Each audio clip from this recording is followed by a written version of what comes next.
So good morning, thanks for coming. My name is Dan Lieberman with a company called SmartThings, where we're working on building an open platform for the Internet of Things. And so I guess I just want to start this morning with answering a question that we get a lot from a lot of people, which is, what is the Internet of Things? And so if we go to the first slide. So we get this question a lot, what is the Internet of Things? And this recently was just added to the Oxford English Dictionary, and it was defined as, a proposed development of the internet in which everyday objects have network connectivity, allowing them to send and receive data. And used in a sentence that's, if one thing can prevent the Internet of Things from transforming the way we live and work, it will be a breakdown in security. But what it really means is that everything that can be connected will be connected. So we're starting to see this in the home already. You're seeing smart, connected light bulbs from companies like Lifex and the Philips Hue. There have been connected door locks for a long time, but we're starting to see more smarter connected door locks come out from companies like August or from companies like August and Locatron. And then like the thermostats, you've seen the Nest smart thermostat for a long time, but they've even just come out with a new connected smoke detector. And even more mundane things in your house, like doors and windows with really simple sensors, can be connected to the internet. And beyond the home, looking into the factory, for a long time, factories have been automating their conveyors and packaging lines and robots. But now that those sensors are being connected to the broader network, they're able to start mining data across those sensors and applying intelligence to them and doing things that can improve quality and reduce spoilage. And the machines are even able to tell their managers when things aren't operating properly, so they can schedule maintenance before there's a catastrophic failure. And in an even larger scale into the city, we're starting to see things like, in Boston, there's a smartphone app that uses the phones, uses the accelerometer and the GPS to automatically detect and report potholes. There's a small city in Spain called Santander, where they have over 12,000 sensors embedded in the roads and on tops of light poles that can do everything from measure air quality to know where the free parking spaces are in the city. And then the last example I'll give is a company in San Francisco called Compology that's building connected waste bins that can help waste haulers automate their processes by only collecting the bins when they're full. And then another question we get quite often is, why now? People have been talking about the connected devices and home automation and the Internet of Things for a really long time. But one of the biggest things that's changed in the last even 5 years is the proliferation of the smartphone. And that now everybody has a smartphone in their pocket, and we see the smartphone as as a perfect platform for becoming the remote control for your life. In addition to that, there's been a huge proliferation of inexpensive hardware that's coming out, cheap connected devices, and whole new paths to market and paths to funding with crowdfunding sites like Kickstarter and Indiegogo, and hardware accelerators that are out there today, like Accelerator, Dragon Innovation, and Lemnos Labs, that are helping companies or helping individuals that have great ideas for connected products to create those products and bring them to market. And then there's these huge communities of makers and developers that are popping up around things like Arduino and the Raspberry Pi. But as these devices start to come online, we're going to need sort of big systems of management and layers of abstraction to put in place to help manage them and communicate with them. And so I just want to take a couple minutes to talk about what we see as some of the key layers of abstraction for the Internet of Things. So the first layer is one we call the physical graph. And the physical graph is simply a virtual representation of the physical world. So in the first wave of the Internet, companies like Google and Yahoo were bringing the world's knowledge online, creating what we now call the knowledge graph. And coming in behind them were companies like Friendster, MySpace, Facebook, that were creating virtual representations of people and mapping the connections between them, creating what we now call the social graph.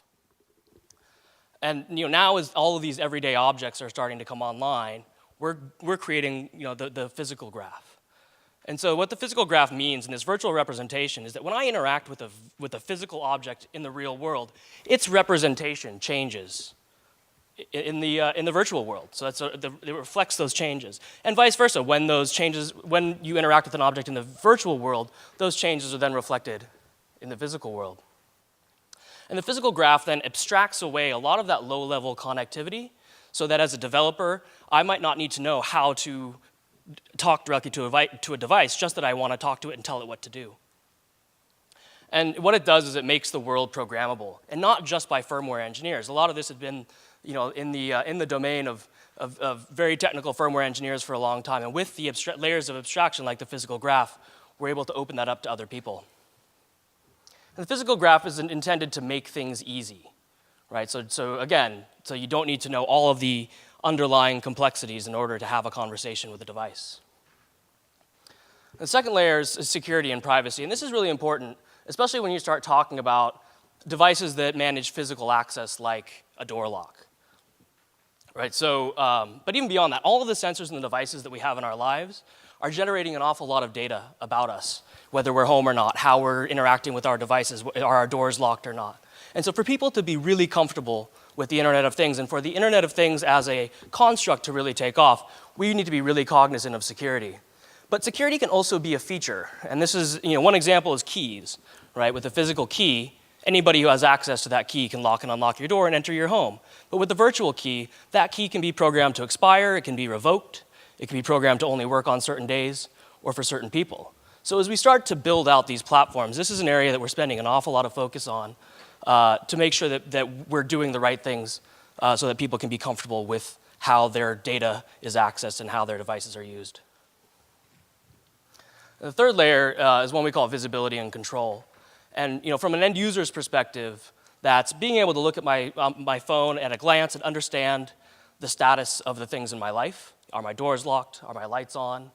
But as a developer, it's also the ability to access and find those devices and build devices that can talk to the graph and really simply control them. And using languages and constructs that many developers may already be familiar with. And that reduces complexity and the learning curve, which really drives and increases opportunities for innovation. And an example would be the ability to do something like this, where it's just simply telling a light switch to turn on, as opposed to having to understand all of the detailed technical complexities of talking to a light switch. And this is an example of talking to a Zigbee light switch. But as a developer in using the physical graph, I may not need to know if that light switch is Zigbee or Z-Wave or IP or any other protocol. I just need to know that it's a light switch and I want to turn it on. And that's one of those layers of abstraction that we're bringing to the physical graph. And the fourth layer is what we call discovery and intelligence. And this is the layer where we start to add intelligence to the physical graph. And so, for example, on your smartphone, you can install applications that change the behavior of your device or enhance its capabilities. And we've taken that and extended that through to the home to where now, using our platform or other platforms out there in the Internet of Things, you can start to actually install applications on your home that change its behavior or extend its capabilities. And this is where users can make their homes do what they want to do or add value to their lives. And the fifth layer of this sort of stack is predictability. And this is where the physical graph starts to analyze and understand what's going on. And this is sort of the big data aspect of the Internet of Things. And in the world of predictability, this is where the graph starts to really just make sense of past events and actions and start to be able to anticipate and automate future needs. This is where it'll go beyond just simple applications, but really understanding what a user's needs are and helping them to achieve those. And so putting it all together, you start to see a stack that comes together to build an open platform for the Internet of Things. But one of the things that we think is really important is a loose coupling between each of these layers and using open standards to communicate between them. And this provides more choice for users and really powers more rapid innovation because device manufacturers and developers and makers can plug into this stack at any point in any one of these layers and start to add value. But this is really an ideal world for the Internet of Things. The reality, though, today is that the landscape is really fractured. And what that means is that functionality and data, so there's lots of great devices that are out there today in device ecosystems, but a lot of their functionality and the data they generate are often locked into silos. And these silos are built, oftentimes not purposefully, but by device manufacturer or by device and by necessity, in that there aren't a lot of standards or aggregators to create platforms to connect these devices. And so devices oftentimes don't live up to their full potential, right? So for instance, in my home today with my Philips Hue, I have one app to turn on the lights. With the Lockatron, I have another app to lock and unlock the doors. With the Nest, I have another app to set the thermostat. And so connecting devices on their own adds some value to the life of the consumer, but it doesn't really live up to the full promise of what the Internet of Things is, when the devices in our lives really start to work together. And so, example, with an August door lock, the ability to walk up to my house, have my lock understand that I've come home, tell the thermostat to set itself to my comfortable temperature, and turn on the sets of lights on my Belkin Wemo that I want to have turned on. That's where you start to see the real promise of the Internet of Things.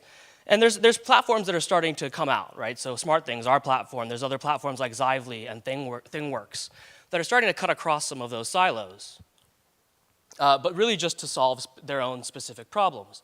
And the issue with those is that they really just don't scale on their own today. So I'll go through a couple of what-if scenarios, right? So if your house detected a water leak behind your washing machine, and this can be done today, there's a number of moisture sensors that are out there on the market. But then taking that information and understanding that that can be an issue and actually turning off the water main valve. So again, there's Z-Wave water valve controllers that are out there today to prevent some damage. And then asking the user on their smartphone if they want to call the plumber, right? This is one of those things that's enabled by open platforms. Your alarm clock waking you up a little bit early because it understands that there's heavy traffic, and also giving you a little more time to shovel the snow in the driveway, using sensors to understand what's happening. Or another example of your house notifying you that there's a failure in the air conditioner. And there's a number of ways that this can be done. There's a new device from a company called Filter Watch that watches how much air is flowing through your air filters and understand that might be clogged or there's something happening with your air conditioner. And doing that, you predictably, understanding that there are changes that are happening. And so taking that predictive intelligence and automatically calling an HVAC company to come in and fix it. Let them in the house by unlocking the doors, monitoring them while they're doing repairs, so assuming that you have cameras such as a drop cam in your home, and then testing the system to verify that their work was complete. And so this is what, these are the types of things that we see as the full potential for the Internet of Things, going beyond simply connecting devices and allowing users to control them, but connecting all the devices to each other and taking the data and analyzing them and being predictive with it. Cisco estimates that there's going to be 50 billion devices by the year 2020. And to me, it's pretty clear that there's no one company and no one platform that's going to be able to connect and manage all of those devices. And so we really need to start looking at ways that we can build connections between platforms rather than trying to build these individual silos, or even some of the, as I said earlier, some of these horizontal platforms that cut across just some of those silos, but don't really scale on their own. And so we're starting to see connections being built today. And I'm seeing that happen in sort of three phases. And the first phase has been happening really, really quickly, and this is ramping up a lot right now. And these are sort of these ad hoc connections between services. And an example here is one that we've built at SmartThings, where we're talking directly from our platform to Ecobee's cloud service, and Ecobee makes a smart connected thermostat. Another example would be the Philips Hue. With the Philips Hue, you can connect to the IFT platform and have IFT tell your Philips Hue what to do, turn on, turn off, that sort of thing. And again, recently announced, Nest just announced an integration with Control4 for their connected thermostat and connecting to the Control4 home automation platform. But these ad hoc connections require that both parties cooperate with each other, that there be published APIs, but then custom development work on either end of the connection. And so then going into the, and that on its own really just doesn't scale. That requires individuals to do an awful lot of work to make those things happen. Going into the next phase is this area of open ecosystems. And we're starting to see this as well. Nest just announced their developer platform is going to be available early next year. We have a very open platform at SmartThings that allows developers to build their own smart apps to act on their devices, but also device type handlers. An example of that, even before Nest announced their developer platform, one of the developers in the SmartThings community had taken the work that had been done in the open source community to reverse engineer the Nest protocol and built a device type handler in the SmartThings cloud so that he could control his Nest thermostat from the SmartThings platform and open sourced that code and made that available to everybody else in the community. And this scales a little bit better than the ad hoc connections, right? This allows users to work together to create new device types and new connections, and it broadens the base of people that are working on building those connections. But again, this really doesn't scale to the level of, 50 billion devices. And so I think the next stage, the third stage here is what's really important in an area that we're getting closer to, and that's standardization. And open standardization really is an approach that scales, right? It doesn't require direct cooperation between entities, and it just means that everybody is building to the same standards. And there's a lot of these front-end standards, the various flavors of Zigbee, Z-Wave, Bluetooth Low Energy, IP. And I think that these front-end standards, what I call the last inch, are going to settle out in time. And I believe it's going to end up as sort of an all IP world. But in the areas of data payload standardization, so what information a device sends from one side to the other, right? We're starting to see standards like MQTT come out that are getting there, but we're still not quite there yet on data payload standardization. But the real key, I think, for the Internet of Things is open federation standards. And that means the back ends of these services talking to each other in a very standardized way. And so, I think the big missing link here is this open federation. And, what I'm saying here is that the Internet of Things needs its SMTP, and I'll explain what I mean. SMTP is the Simple Mail Transport Protocol. And it ensures that all the email we send gets to its intended recipient. And this analogy between the Internet of Things and email came up in a conversation that I had with one of my former colleagues at Frog, Scott Jensen.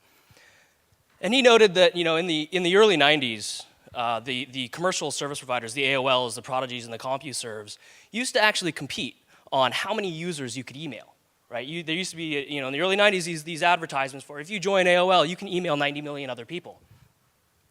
But when all of these commercial service providers started to join the open internet and then started to support the protocol like SMTP, that sort of standardization leveled the playing field. And now email providers aren't competing on what their reach is and how many people you can email, but rather they're competing on the value that they bring to the user at the experience layer, right? That standardization of the transport layer really did level that playing field and drove, I think, in a lot of ways, along with the World Wide Web, the growth of the consumer internet. And so I think the final point that I want to make is that true interoperability is really, in the Internet of Things, what's going to create real user value. Again, going back to simply connecting devices is interesting, and it adds some light value to the consumer to be able to know and control their devices. But when they start to work together all the way across the board, it becomes very simple for the user to decide how they want their devices to behave, regardless of who makes them and what platform they're connected to. That's where we're going to see real value added and drive growth in the Internet of Things. So unfortunately, I spoke a little bit faster than I had planned to, so sorry about that. And I'm a little bit short, but I wanted to open it up for questions if you have any questions.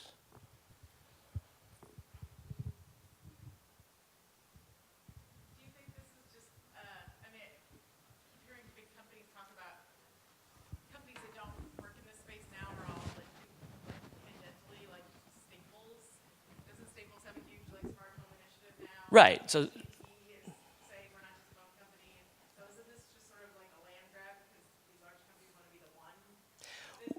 Well, and I think that's an interesting point, right? So the service providers all see the connected home as a beachhead into the home. So if you think about AT&T, Comcast, and all the big service providers that are out there, they definitely want to play in this space because it's a really, having the connectivity to the home and that touch point with the consumer every day is an incredibly sticky thing, right? So for the service providers, they want to play in that space. Then you have companies like Staples, and they have a new initiative with Zonoff, where and Linksys, where they're building a very similar connected home platform. And that's, again, getting back to understanding the user and working with the user every day. For a brand like Staples that has started to lose some relevance in their primary market, having that touch point with the user every day where they open the Staples Home app, right? When it comes time to doing something like, ordering new ink for their printer or paper, that brand touch point is going to be at top of mind. So I think you have a good point, right? It is sort of a bit of a land grab. And that's where I think, again, this open standardization is really important. Because once a user does choose a provider, a smart home provider to go with, it makes it really hard to add new devices that aren't a part of that ecosystem. And so that's where you start to see device and data lock in. And I think that's also really important around data. Lee Fried from Adafruit Industries, she published a blog post on the New York Times called the Internet of Things Bill of Rights, I believe. And there she was talking about what it means for companies to provide these types of services to the end user and what the end user's rights are, that devices should be open. That's the first thing in the Bill of Rights, if I recall. And that says that openness is better than closed, because if users do choose a provider, if they want to add new devices to that aren't directly supported by that provider, they can. So openness is better than closed. And then the other key part of that is that data belongs to the user.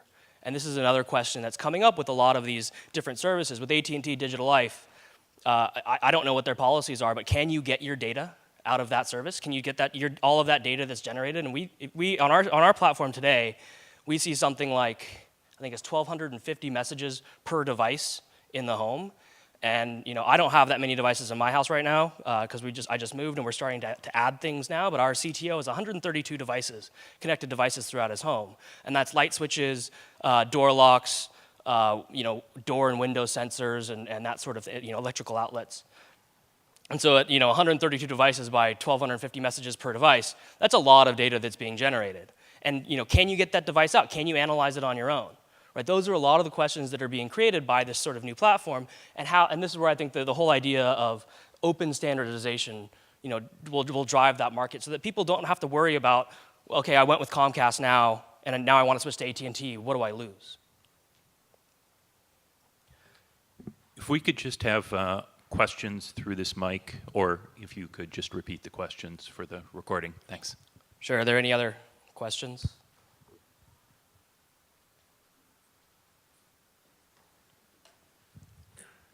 Are you aware of what the W3C is doing around this, and do you have plans to move ahead of what they're doing, or you kind of see with HTML5 there's a little lag there, and everyone with native apps and whatnot, do you plan on creating standards ahead of the W3C or working in step with them? So I'm not directly aware of what W3C is doing. I know I've seen some papers that are out there. There have been a number of working groups that are looking at a lot of the sort of last inch standards, so how are devices communicating with their management systems. There's some work that's being done in the Eclipse Foundation, Eclipse PAHO, and their tool set around MQTT that we think is really interesting. At this point, the market is still really, really new. And that's where I think that there's a huge opportunity today to drive what those standards should be. And a lot of the standards that exist in the Internet of Things today, or the working groups that exist, have been focused largely on industrial applications. And that's why MQTT has been, which is an IBM developed standard for low bandwidth sensor communications. And that was developed around, sort of sensors for oil wells that are way out in the middle of nowhere with low bandwidth. But then the promise of MQTT is really interesting because it's so low overhead. Even Facebook is using it for their Facebook for the Facebook chat, right, to talk between devices and the communications between your phone and their services, because it's low power and low overhead. But we think that I think that there's a lot of change that's happening in the space today. That the consumer use cases are so different than the industrial use cases. And in the world of industrial Internet of Things, a single management platform makes sense because throughout the enterprise you may have some number of sensors scattered around the world, but it's still a set of sensors that you own. And in the world of the consumer Internet of Things, I think that changes quite a bit, especially when you think about users having different devices from different manufacturers. And how do you then standardize across all of those different platforms and federate data between them in a way that's secure and maintains the user's privacy? And I think that we're not quite there yet. There's a lot of work being done in the world of identity management and federation for other protocols. You know, OAuth 2 is really interesting for authentication and authorization. But still, I think there's quite a bit missing, and we'll be looking to work with our colleagues in the space to develop standards. And we'll certainly look at what's being done in some of the larger standards bodies. But we do find that standards bodies like the W3C are focused on a lot of other areas, and this is just something that's new and starting to come to light. Does that answer your question? Any other questions? Sure. A note on you were talking about the standards with with all of this home automation stuff, but I don't know if you've heard about the Tessel.io. It's a recently crowdsourced, think of it like the Raspberry Pi, but I can program it with JavaScript. Right. How does, you mentioned the AT&T, Comcast, SmartThings, all these people are sort of going to be competing, but it's kind of, is it all proprietary and then like some open source stuff is going to come in and start competing, or how, like Sure. what's going to level that out? Right. So there are a number of closed proprietary services. So if you look at the the Comcasts and the AT&Ts and even what's happening with the Staples the smart home stuff, they're using a lot of open or standardized last inch protocol. So the wireless protocol from the sensor to the hub in the house. A lot of those are using Z-Wave today, which is it's a published standard, but it's something that you need. It's published but closed standard. You need to join the Z-Wave Alliance and get certified and all of that. Whereas then you also have other sort of radio standards like Zigbee that are much more open. And at SmartThings we support from a last inch perspective both of those two things. We support Zigbee and Z-Wave. We really like the openness of Zigbee. You can buy a chip from any number of Zigbee manufacturers. You don't need to necessarily be certified in order to create and sell devices that speak Zigbee. But the nice thing about Z-Wave, which is slightly more closed, is that there's a lot more standardization. If you make a device that's certified to be a Z-Wave device, it needs to respond and speak in certain ways. It needs to support the protocol so that any controller can control that device in a way that it's expected to. And that is less rigorous with Zigbee. And so from a last inch perspective, that's going to take a little while to shake out, right? So Bluetooth Low Energy is the big one these days, where your phone talks directly to the device. But again, there's very little standardization in the profiles for Bluetooth Low Energy. So you have the sort of the physical connectivity layer is standardized, but then how a sensor communicates with the phone a lot of times is fully proprietary. But again, I think that sort of last inch is going to shake out to all IP sometime in the future, and I don't think it's going to take that long. In terms of open source and things like the Tessel.io, and there's a couple of others. I think there's one called Espresso that just came out on the Dragon Innovation site that's also sort of Arduino compatible but programmable by JavaScript. And again, this comes back to the idea of layers of abstraction. And so I talked at the beginning about layers of abstraction, and we think that layers of abstraction and abstraction in general drives innovation. The easier you make something for people to be able to do, the more people are going to be able to do it, and that really drives that. And so going from firmware engineering being the only way that you could build a device and knowing how to write firmware code in C for a particular device, then going to Arduino, which made it a lot simpler. It was a Scratch is sort of a C-like language, makes it really simple to create devices, and then going now one step further and abstracting another layer out, and Tessel.io and Espresso and those kinds of things going to JavaScript is bringing the ability to build devices and create new physical things to a whole different class of developers. And we think that's really important, and so that goes to the open platform idea. At SmartThings, our platform is completely open. We publish documentation for all of our APIs, and developers can then use our platform to connect to devices and build their own. We have an Arduino Shield that we make available to developers and makers who want to build their own devices and connect them to our platform. And our Arduino Shield has our amplified Zigbee radio on it. So all you need to do is add that to your project, download the open source library for SmartThings on Arduino, add that to your project, and all of a sudden now you have cloud-based control and visibility of those devices. And we think that that's really important. We have an open community called website build.smartthings.com with forums and support from our engineers to allow people to build their own devices and build their own smart apps. And we think that's really important too. And so in our platform, I talked about sort of the fourth layer being, these applications. Right, so we can build those applications for you. And we have a number of applications that we've built out. Simple things like one we call notify me when you open a door, get a text message. Right, but everything that we've done in creating those applications, we've open sourced that code and created, opened the platform so that developers can modify those or make the entirely new applications that we might not have thought of. And we think that the power of the community is really important too, because they're going to come up with use cases that we can't. So does that answer your question? All right. Any other questions?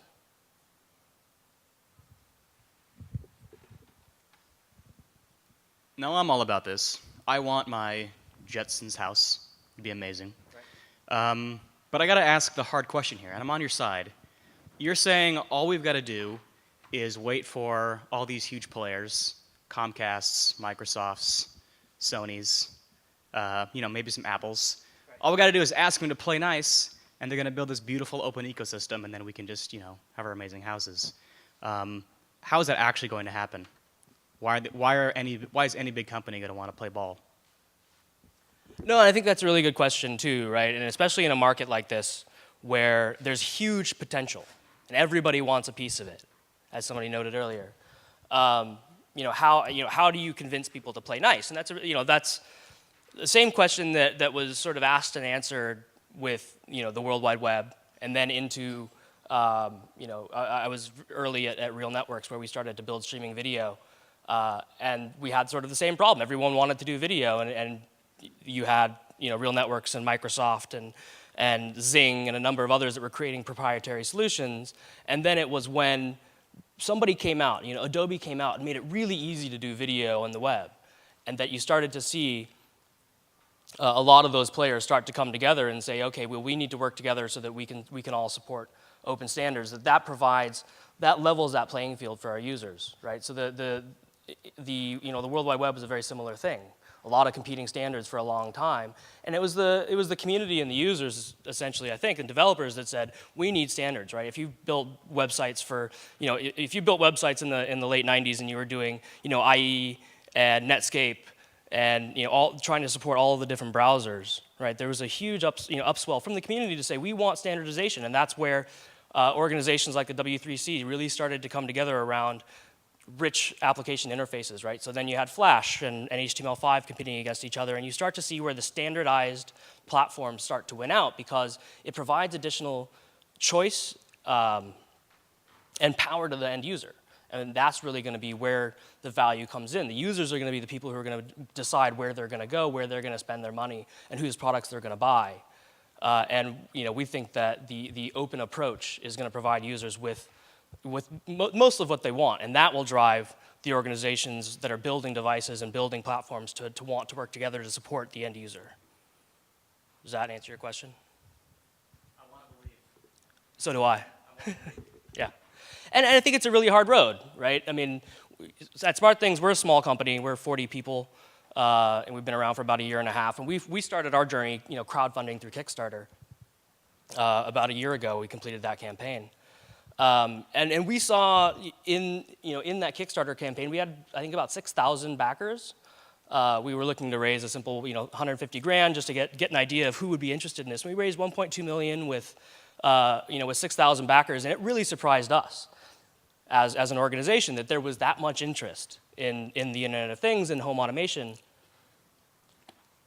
And I think that clearly that's an early adopter audience, right? 6,000 isn't going to drive to the number of devices that we want to see. But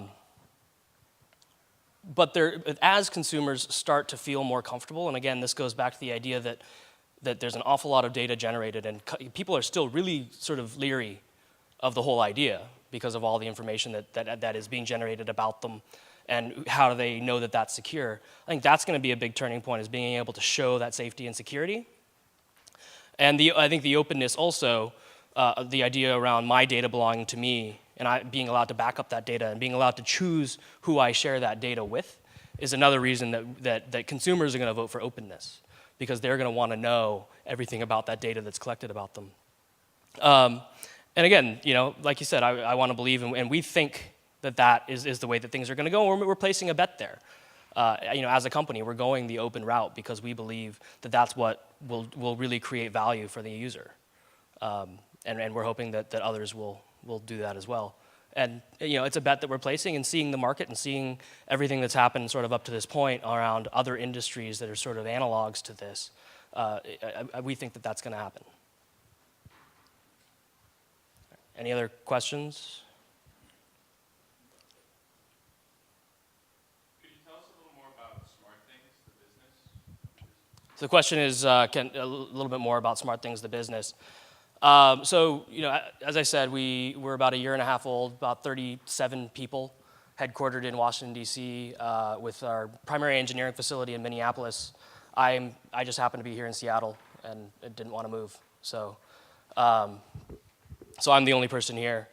But SmartThings as a business, we started out with the idea. Our CEO had a small cabin in the woods in Colorado, and the power went out and the pipes froze and water came out and froze all over his house, and he had a $100,000 repair bill that wasn't covered by flood insurance. And he realized that there's no solutions out there. He looked really hard for different solutions to be able to really simply set something up and just know that something like that happened.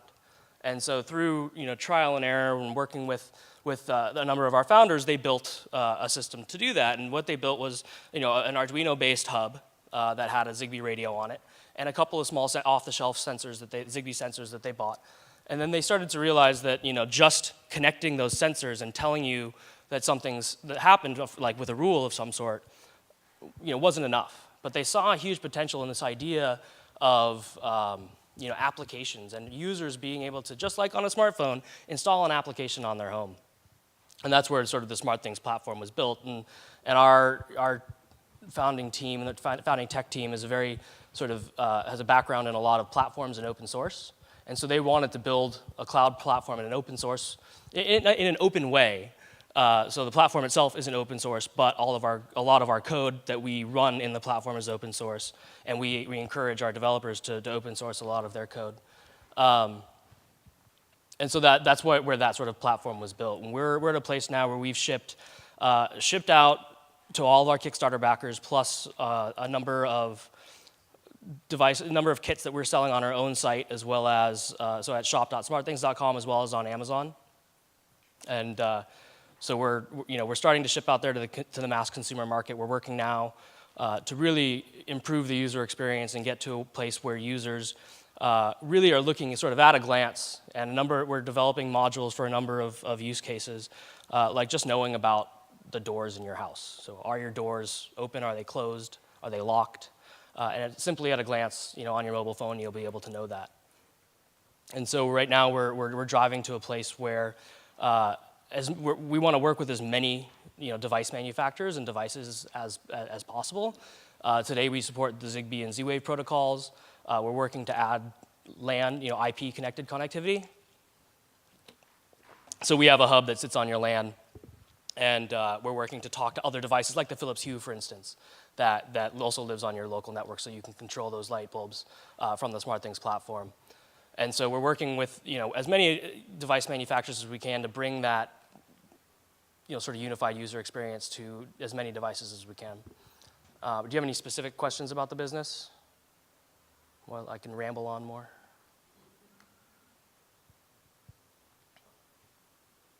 What language is yours in? So the platform was built using Grails, the Grails framework. So it's primarily in Groovy. And so the application execution platform that we have for end users is a domain-specific language that's based on Groovy. So if you haven't seen Groovy, it's sort of Ruby-like syntax that compiles to Java bytecode. So it's Ruby-like, but runs in the JVM. But one of the things that we're doing that I think is really interesting is that within an application that you write, you can expose your own REST endpoints. So there isn't a core API that you have to conform to. As an application developer, you get to define what your endpoints are beyond, the only thing that we we enforce is that they're sort of REST-ish, and the payload is JSON. But beyond that, you can write your endpoints and write the code that responds to them however you like. And that means that, in the world of the ad hoc connections, if you're a device manufacturer or if you're, a maker that has your own device, you don't necessarily have to conform to our API. You can if your device already has its own API, it's just a matter of writing those endpoints in our cloud service. And so that opens things up to, we have a number of developers who have built sort of middlemen that, they're primarily a JavaScript Node developer. So they host in their own Node environment, and then they just have API calls between their Node environment and our cloud. We have a couple of commercial developers that have built, again, on top of our platform in a very similar way by exposing the APIs that they want.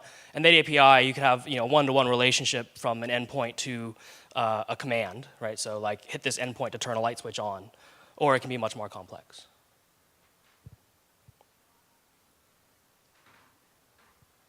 All right, so if there aren't any other questions, I'll get, I have another question. Forgive me if this doesn't make any sense, but as you were talking about how, getting started out, there would be different companies trying to put out their own sort of protocols for all these technologies to communicate with one another. And you said you felt that as that goes on, things would become more standardized, and the champions would start to arise from all the others, and people would select the ones that they like the most.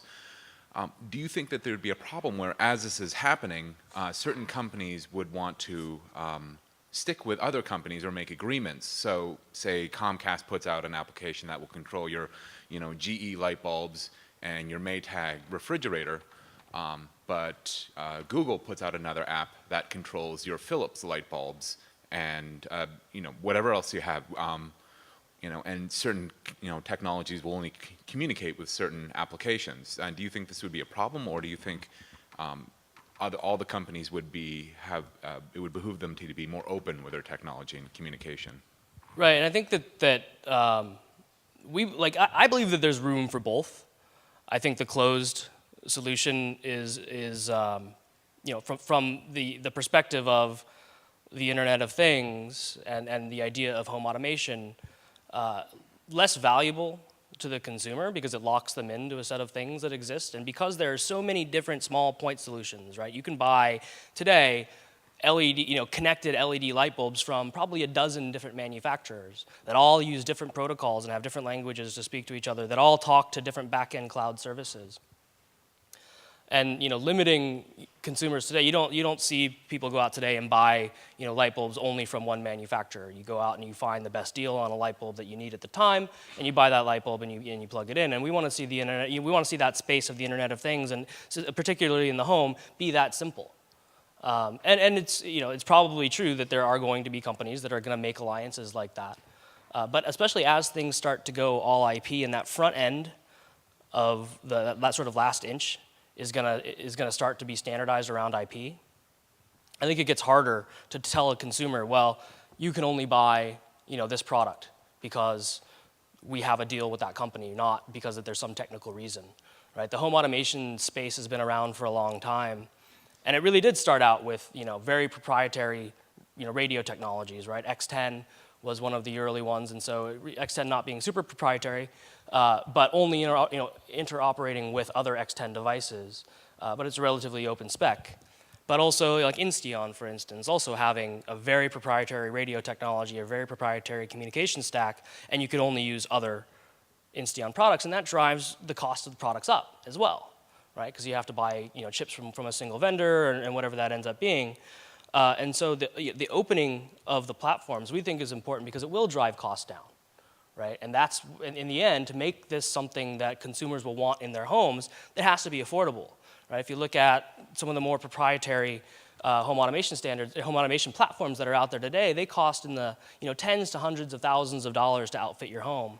Whereas with a platform like SmartThings, we're seeing people doing sort of whole home automation, replacing all their light switches and their outlets and adding door locks and window sensors and door sensors, for a fraction of that price. Our basic kit is $300, and our sensors cost in the range of $10 to $40. Light switches that are out there today that are smart light switches or connected light switches anyway, from companies like GE run between sort of $30 and $40. Still really expensive for a light switch, but we're dealing now still with very relatively low volume, and as those devices, that have been around for a while are standardized around standards like Zigbee and Z-Wave.